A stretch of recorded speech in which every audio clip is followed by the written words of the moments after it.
And I'm very pleased to be here. It was obviously an amazing event. Like the whole industry, the whole nutrition industry is here. So I'm really pleased to be here and to speak tomorrow on the panel on nutrigenetics and personalization.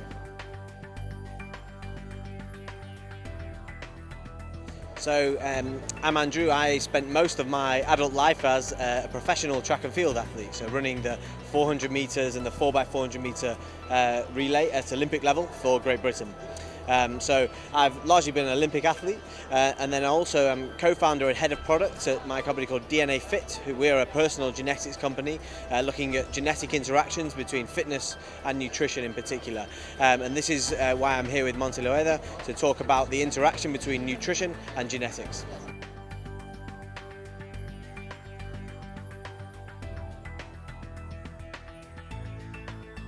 So I believe passionately in the access to an individual's genetic data is up to the individual. I believe that direct to the consumer, without barriers, information about how we are different, how we're all different, how we interact differently with the nutrition and the exercise stimulus that we take in our lives should be accessible to the end consumer without barriers.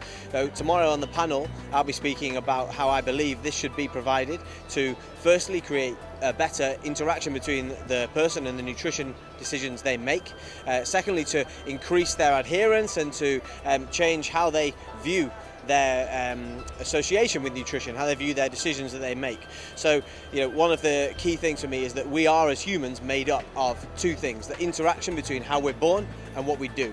And how can you best tweak what you do, the environment, the bits that you can control. You can only do that when you know the static part, the genetic part of how you're born. So I firmly believe that we should all know this data, because the one-size-fits-all approach in the nutrition industry and the exercise industry and saying that actually this is the correct way or this is the correct way has not worked. It's not successful. So what we're saying is actually know a little bit more about yourself, understand more about your personal interaction between what you do and what you eat and how you exercise, so you can make better informed, personalized decisions, better educated on what works best for you.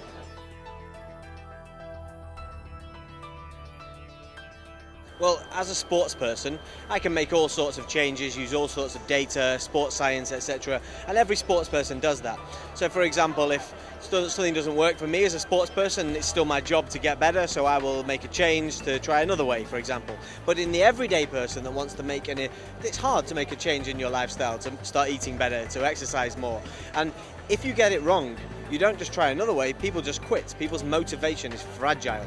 So what we're saying is from the very start, it's actually more effective lower down this chain of performance rather than at the very top end, to say that you need to understand more about yourself so you can make better educated decisions from the start, not waiting for that trial and error to either work out or not work out. So we just say add this genetic data, this refreshingly static piece of data into the picture when you're making your decisions about how to eat better, how to move more, and then you'll have a better evidence base to make your decisions rather than wait to actually get it right or get it wrong and then hopefully find the motivation again later down the line. So we're using this for everybody, whether they're absolute beginners or professional sports people like myself, to make a change regardless of their level.